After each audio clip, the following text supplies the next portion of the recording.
चातुर्मास में अश्विन मास कृष्ण पक्ष की इंदिरा एकादशी व्रत पारण के दिन भगवान श्री हरिविष्णु की पूजा का शुभ मुहूर्त, महिमा और कथा जानें। चातुर्मास में अश्विन मास कृष्ण पक्ष की इंदिरा एकादशी व्रत पारण के दिन पूजा का शुभ मुहूर्त वेद, पुराण और शास्त्रों से विदित होता है कि सही समय पर की गई पूजा को देवता स्वीकार करते हैं।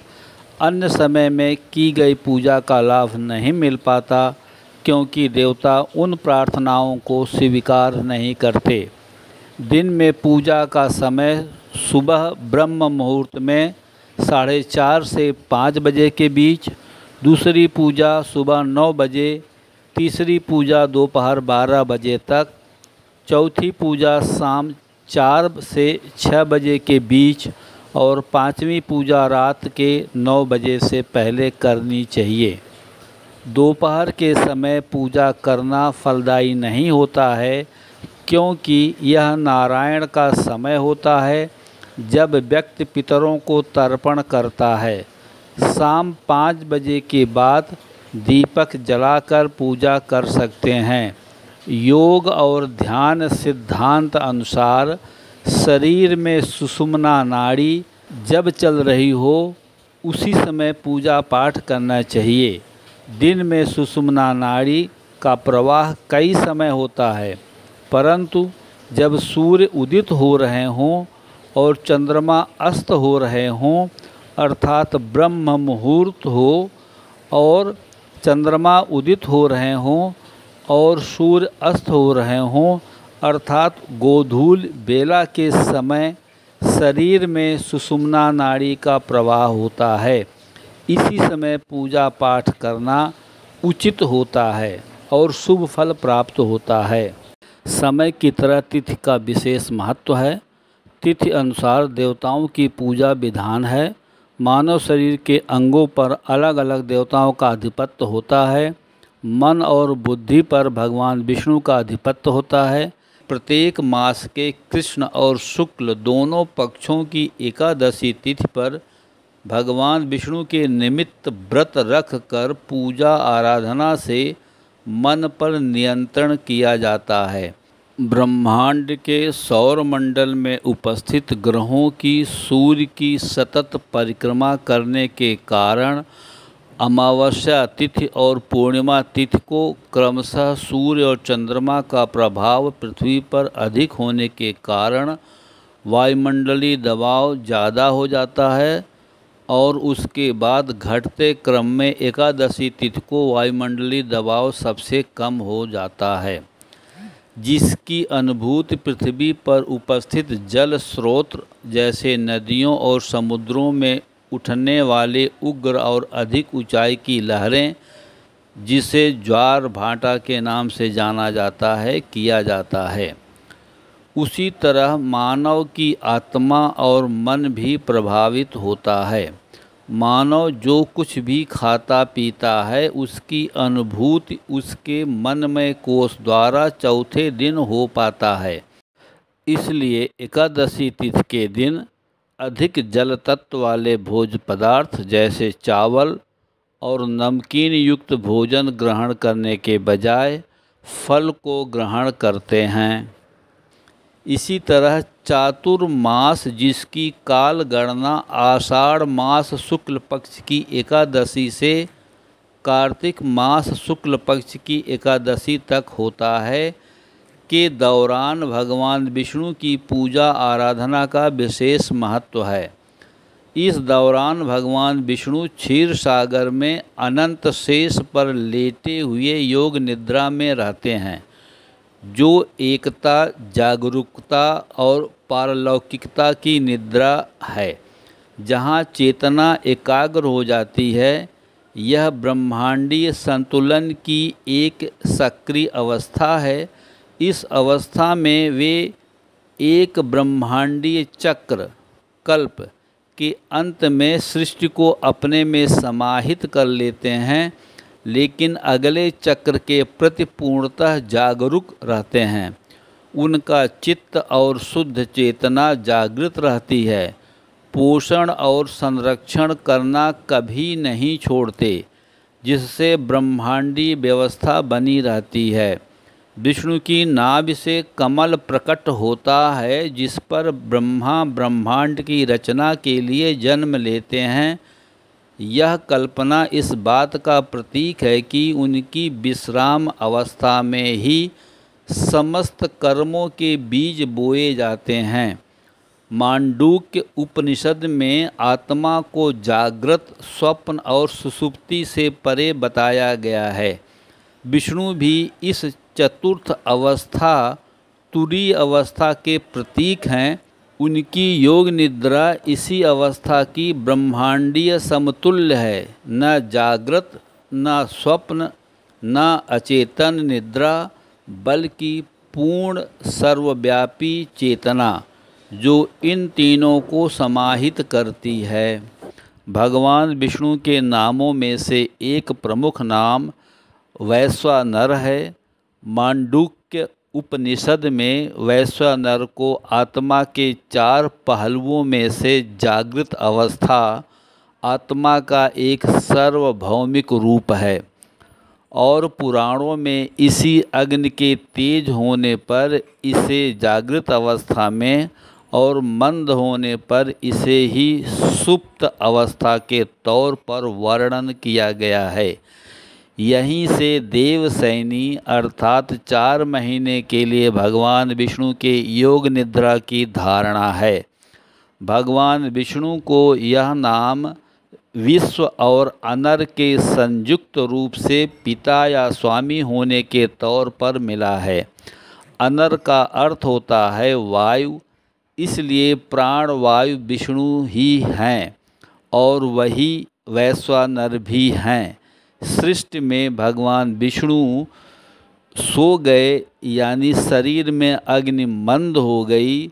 इस दौरान भगवान शिव जी की सत्ता होने का अर्थ ये है कि जिस तरह महादेव सिर्फ बेलपत्र और आक धतूरा जैसे सहज प्रयास से प्रसन्न हो जाते हैं, इसी तरह मनुष्य भी कम से कम भोजन के मामले में बहुत स्वाद और विधान न खोजें। जो हल्का फुल्का सुपाच्य आसानी से उपलब्ध हो जाए, उसे खाकर समय व्यतीत करें। चातुर्मास में जठराग्नि मंद हो जाती है तथा वात, पित्त और कफ की प्रवृत्ति बढ़ जाती है। यदि इन 3 तत्वों को नियंत्रित रखा जाए तो बीमारियों पर नियंत्रण रखा जा सकता है। इसलिए चातुर्मास में भोजन में परहेज के साथ साथ सावन में पत्तेदार सब्जियां, भाद्रपद में दही, अश्विन में दूध और इसे बने पदार्थ और कार्तिक में प्याज, लहसुन और उड़द दाल नहीं खाना चाहिए। फिर भी स्वतंत्र मतानुसार देवी देवताओं की पूजा आराधना करते हैं। जानते हुए मन में विचार आया कि साधारण जन मानव कल्याण हेतु इस विषय पर वीडियो बनाकर सागामियों को एकादशी व्रत रखने और उस दिन भगवान श्री हरि विष्णु की पूजा आराधना करने की प्रेरणा करें। इंदिरा एकादशी पूजा का शुभ मुहूर्त। काल गणना में वैदिक पंचांग के अनुसार इस साल चातुर्मास के दौरान अश्विन मास के कृष्ण पक्ष की एकादशी तिथि 16 सितंबर मंगलवार की रात 12:21 से आरंभ होगी और एकादशी तिथि का समापन 17 सितंबर बुधवार को देर रात 11:39 पर होगा। एकादशी प्रकार अनुसार परविद्या इंदिरा एकादशी 17 सितंबर दिन बुधवार को मनाया जाएगा। इंदिरा एकादशी व्रत पारण के दिन पूजा का शुभ मुहूर्त। एकादशी व्रत पारण सिद्धांत अनुसार इंदिरा एकादशी व्रत 17 सितंबर बुधवार के अगले दिन द्वादशी तिथि में हरिवासर समाप्ति और सूर्योदय के बाद व्रत पारण किया जाएगा। इसलिए इंदिरा एकादशी व्रत पारण 18 सितंबर को सुबह सूर्योदय 6:07 से लेकर 8:34 के मध्य साधक स्नान ध्यान करके पूजा पाठ कर व्रत खोल सकते हैं। श्रेष्ठ फल प्राप्ति हेतु व्रत खोलने से पहले अन्न और धन का दान अवश्य करें। इंदिरा एकादशी व्रत की महिमा और कथा के पहले भगवान विष्णु की वंदना। हरिमय जगत जगत मय श्री हरि, यत्र तत्र सर्वत्र वही बसते। नदियों में जल रूप, पृथ्वी पे थल रूप, नक्षत्रों में ज्योति रूप, पुष्पों में हंसते। पास में विश्वास के हैं, तर्क से हैं दूर हरि, उन्हें नहीं मिले भ्रम जाल में जो फंसते। इस उस से जो पूछे निज घट में न ढूंढे, ऐसे मूढ़ हरि के दरस को तरसते। ऐसे जीव हरि की कृपा को तरसते, ऐसे जीव हरि की कृपा को तरसते।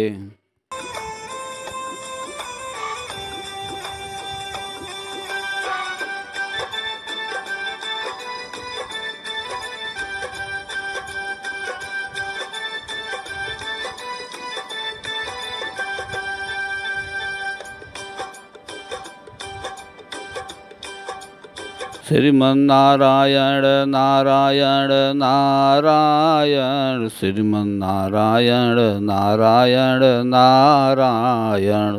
184 भोग के तूने यह मानव तन पाया, रहा भटकता माया में कभी पूजा व्रत नहीं किया। रख ले एकादशी व्रत, रख ले एकादशी व्रत, रख ले एकादशी व्रत, भजले नारायण नारायण नारायण। हरि विष्णु मौका दे बार बार, व्रत करो एकादशी, चले आओ मेरे द्वार। व्रत करो एकादशी, व्रत करो एकादशी, व्रत रखो एकादशी। मैं रोज हरि गुण गान करूं, एकादशी व्रत जरूर करूं। पूजा पाठ करूं, तुम्हें याद करूं, योगासन में तेरा ध्यान करूं। इतने भक्तों के रक्षक तुम, मेरा उद्धार करोगे कभी न कभी। यदि नाथ का नाम दया निधि है, तो दया तो करेंगे कभी न कभी। संसार का सुख दुख देख लिया, मैंने जान लिया हरि नाम लिया। तेरे सिवा ना कुछ मेरा, प्रभु ध्यान दोगे कभी न कभी। यदि नाथ का नाम दया निधि है, तो दया तो करेंगे कभी न कभी। वंदना के बाद एकादशी की महिमा में पहले पर ब्रह्म और जीव को समझते हैं। पर ब्रह्म मात्र संकल्प लेते हैं और महामाया पूर्ण करती हैं।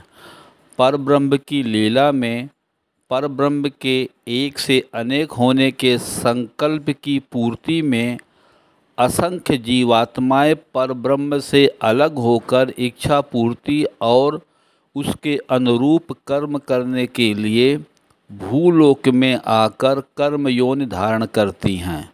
जबकि जीव की कर्म और भोग 2 योनियाँ होती हैं, भूलोक में कर्म योनि और नरक और स्वर्ग जैसे लोक में भोग योनि में रहती हैं।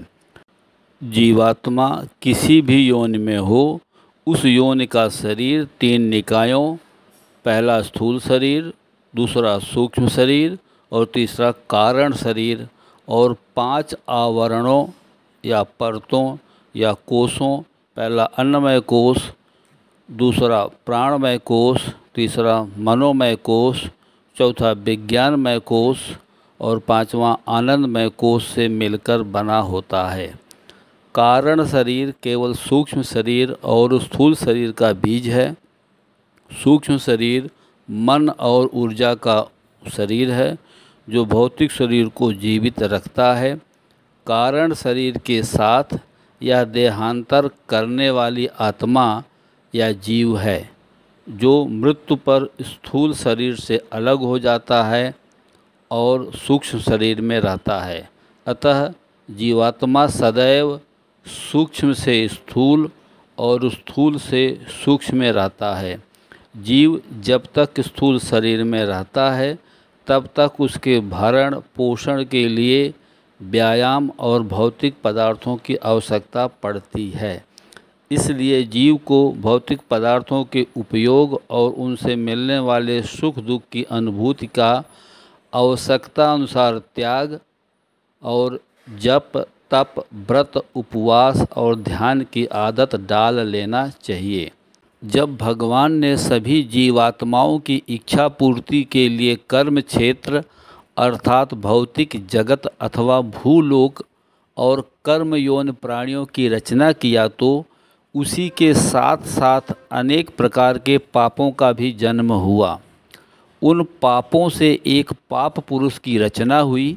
भगवान ने देखा कि आत्माएं बहुत जल्दी पाप की ओर प्रवृत्त होती हैं और उन्हें दंड के लिए बार बार नारकीय लोकों में भेजा जाता है। भगवान को जीवों पर दया आई और उन्होंने अपने शरीर से एकादशी का विस्तार किया।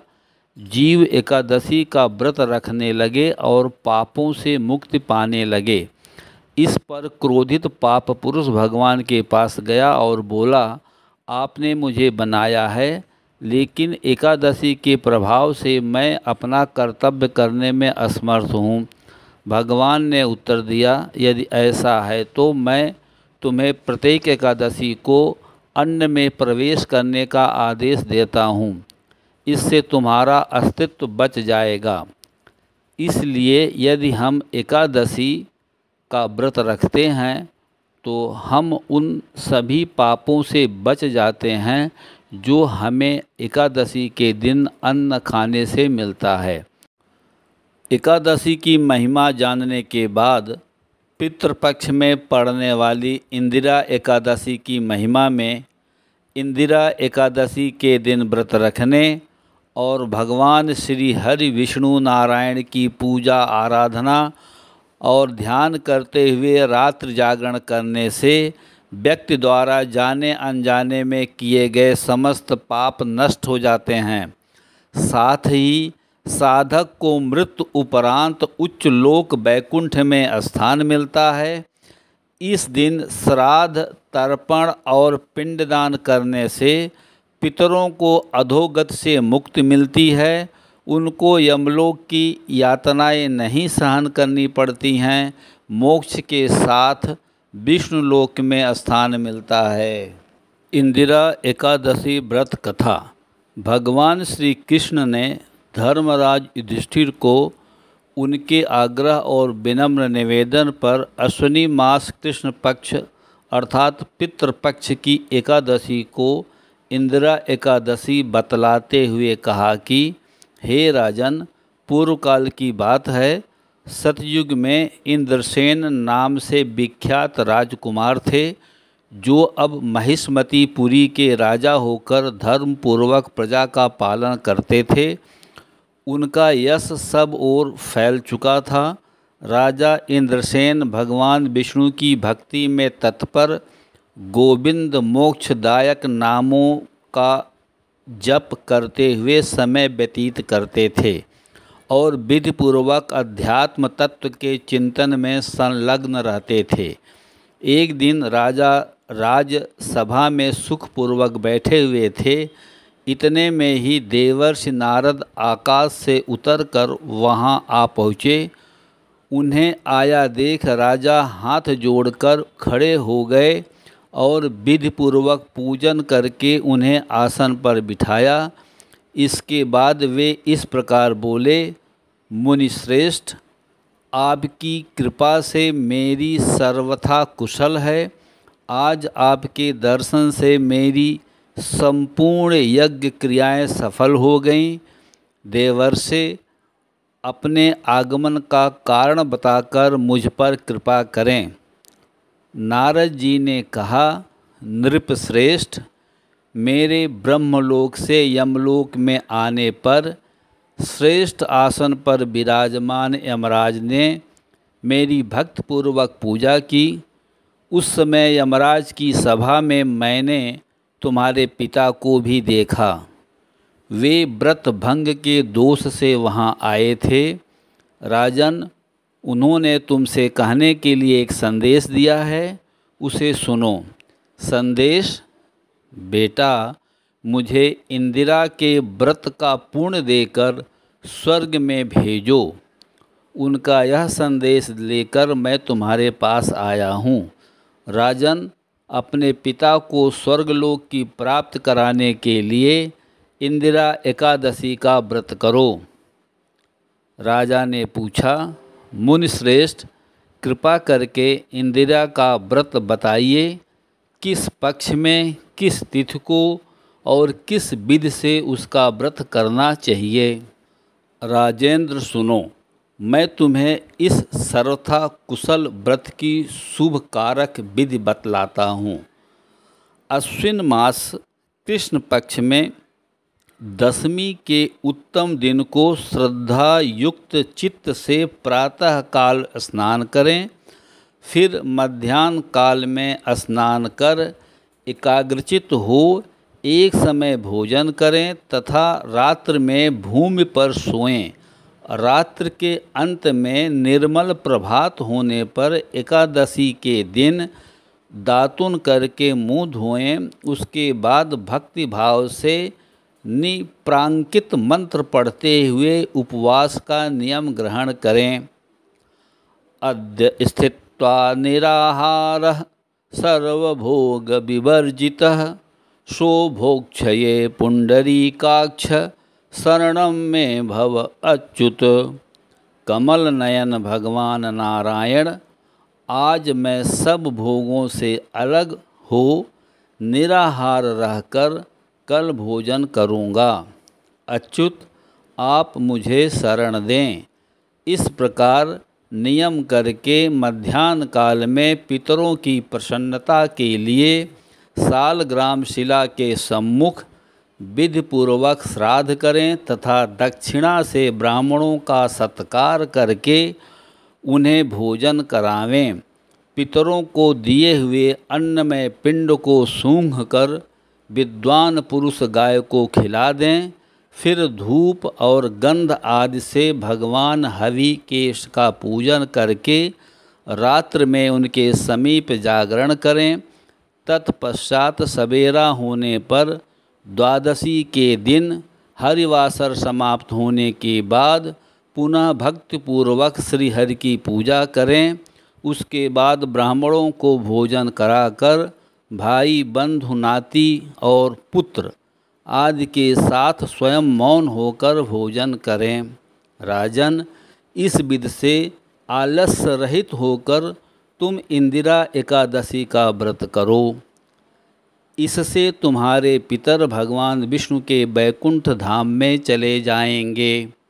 भगवान श्री कृष्ण कहते हैं, राजन, राजा इंद्रसेन से ऐसा कहकर देवर्षि नारद अंतर्ध्यान हो गए। राजा ने उनकी बताई हुई विधि से अंतःपुर की रानियों, पुत्रों और भृतों सहित उस उत्तम व्रत का अनुष्ठान किया। कुंती नंदन, व्रत पूर्ण होने पर आकाश से फूलों की वर्षा होने लगी। इंद्रसेन के पिता गरुड़ पर आरूढ़ होकर श्री विष्णुधाम को चले गए और राजर्षि इंद्रसेन भी अकंटक राज्य का उपभोग करके अपने पुत्र को राज्य पर बिठाकर स्वयं स्वर्गलोक को गए। इस प्रकार मैंने तुम्हारे सामने इंदिरा व्रत के महात्म का वर्णन किया है। इसको पढ़ने और सुनने से मनुष्य सब पापों से मुक्त हो जाता है।